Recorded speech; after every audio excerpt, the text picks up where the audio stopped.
મિત્રો હવે તમારે આધાર કાર્ડની લાંબી લાઈનોમાં ઊભો રહી અને તમારો સમય છે એ બરબાદ કરવાનો નથી. તમારા ઘરે આવી અને તમારા આધાર કાર્ડની અંદર મોબાઈલ નંબર એડ કરાવવો હોય અથવા તો પહેલેથી કોઈ મોબાઈલ નંબર હોય અને એમાં ચેન્જીસ કરાવવો હોય તો તમે જાતે જ ઓનલાઈન અરજી કરી અને તમારા ઘરે બોલાવી અને તમારું આધાર કાર્ડ છે એમાં મોબાઈલ નંબર એડ કરાવી શકો છો. મિત્રો આજે આપણે વાત કરવાના છીએ આધાર કાર્ડ અપડેટ કરવા બાબતે. આધાર કાર્ડની અંદર તમે તમારો મોબાઈલ નંબર એડ કરાવી શકો છો અથવા તો એમાં ચેન્જીસ એટલે કે અપડેટ કરાવી શકો છો. મિત્રો સંપૂર્ણ પ્રોસેસ સ્ટેપ બાય સ્ટેપ આપણે ઓનલાઈન જોવાના છીએ, એ પણ તમે ઘરે બેઠા જ કરાવી શકશો. તો મિત્રો મોબાઈલ નંબર એડ કરવા વિશે તમને સંપૂર્ણ પ્રોસેસ આ વિડીયોની અંદર બતાવવાના છીએ, તો તમે વિડીયોને અંત સુધી જોઈ લેજો. આશા રાખું છું કે તમને આ વિડીયો ગમશે.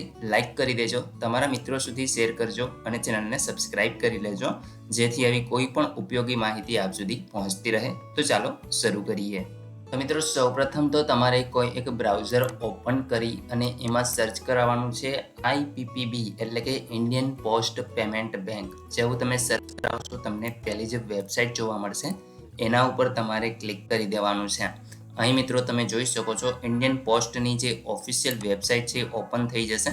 અહીંયા મિત્રો સર્વિસ રિક્વેસ્ટની અંદર તમારે આવવાનું છે અને IPPB કસ્ટમર આ ઓપ્શન તમને જોવા મળે છે, તો આના ઉપર તમારે ક્લિક કરી દેવાનું છે.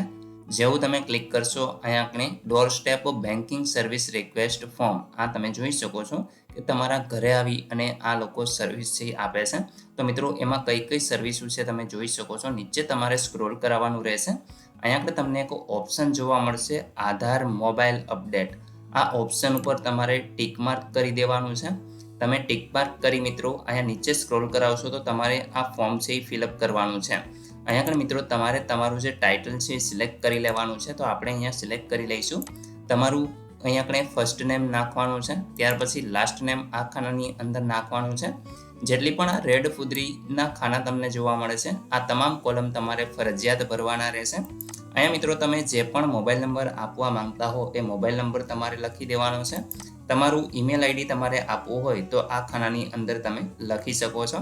ત્યાર પછી મિત્રો તમારા એડ્રેસ છે એ તમારે અહીંયા પૂરેપૂરું લખવાનું રહેશે. આ તમે જોઈ શકો છો 2 લાઈનો તમને આપેલી છે એડ્રેસ માટે. તો મિત્રો અહીંયા આપણે પૂરેપૂરું એડ્રેસ નાખજો, જેથીને જે લોકો તમારું જે આધાર કાર્ડ છે એમાં મોબાઈલ નંબર અપડેટ કરવા આવે તો એમને પ્રોપર મળી રહે. ત્યાર પછી તમારે અહીંયા આપણે પિનકોડ નંબર લખી દેવાનો છે. મિત્રો જે પણ પોસ્ટ ઓફિસ તમને નજીકમાં લાગુ પડતી હોય એ તમારે અહીંથી સિલેક્ટ કરી લેવાની છે. એ મિત્રો તમારા જે પિનકોડ છે એના આધારે તમને અહીંયા આગળ જોવા મળશે. તમારા એડ્રેસ પ્રમાણે તમને તમારી જે નજીકની પોસ્ટ ઓફિસ છે એ જોવા મળશે. ત્યાર પછી મિત્રો અહીંયા આગળ બ્રાન્ચને આ તમામ જે વિગત છે ઓટોમેટિક આવી જશે. મિત્રો હું ફિલઅપ કરી અને તમને બતાવી દઉં છું કઈ રીતે ઓટોમેટિક આવી જશે. મિત્રો અહીં તમે જોઈ શકો છો આપણે પિનકોડ નંબર દાખલ કર્યો એટલે અહીંયા આપણે એક આખું પોસ્ટ ઓફિસ જે પણ તમને નજીકમાં લાગુ પડતી હોય એનું એક લિસ્ટ જોવા મળે છે. આમાંથી તમને જે પણ નજીક થતી હોય એ પોસ્ટ ઓફિસ તમારે સિલેક્ટ કરી લેવાની છે.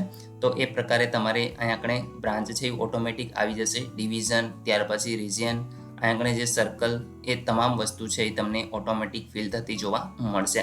ત્યાર પછી મિત્રો અહીંયા આપણે કોઈ પણ તમારે રિક્વેસ્ટ કરવાની હોય અથવા તો કંઈ અન્ય કારણ હોય તો એ તમે અહીંયા આપણે લખી શકો છો, બાકી ફરજિયાત નથી. અહીંયા તમારે ટીક માર્ક છે એ અવશ્ય કરી દેવાનું રહેશે.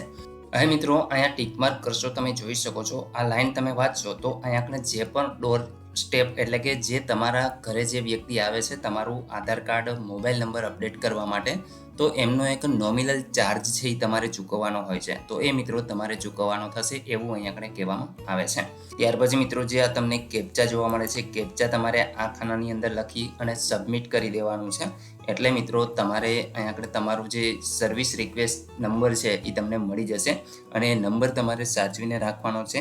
જ્યારે પણ તમારા ઘરે જે પોસ્ટમેન આવે છે અથવા તો જે વ્યક્તિ આવે છે અપડેટ કરવા માટે, તો એમને મિત્રો એ સર્વિસ નંબર છે આપવાનો છે અને ત્યાર પછી તમારું જે આધાર કાર્ડ છે એ અપડેટ થઈ જશે. તમારા આધાર કાર્ડની અંદર મોબાઈલ નંબર એડ થઈ જશે અથવા તો જો પહેલેથી જ કોઈ મોબાઈલ નંબર છે તો એ રિપ્લેસ કરવાનો હોય અથવા તો બદલવાનો હોય તો એ મિત્રો એ વ્યક્તિ આવી અને ઘરે આવીને કરી જશે. તમારે કોઈ પણ જગ્યાએ લાઇનમાં ખોટું ઊભું રહેવાની જરૂર નહીં પડે.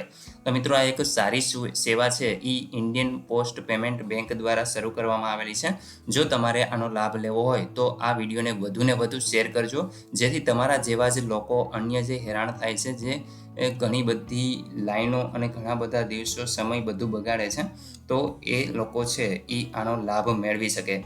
મિત્રો, આશા રાખું છું કે આ વિડીયોથી તમને ઘણી બધી હેલ્પ થઈ હશે. જો તમને હેલ્પ થઈ હોય તો તમે વિડીયોને લાઈક કરી શકો છો, તમારા મિત્રો સુધી શેર કરજો અને ચેનલને અવશ્ય સબસ્ક્રાઇબ કરી લેજો, જેથી આવી કોઈ પણ માહિતી આપ સુધી પહોંચતી રહે. વિડીયો જોવા બદલ આપનો ખૂબ ખૂબ આભાર. મળીએ એક નવા વિડીયો સાથે. ત્યાં સુધી જય હિન્દ.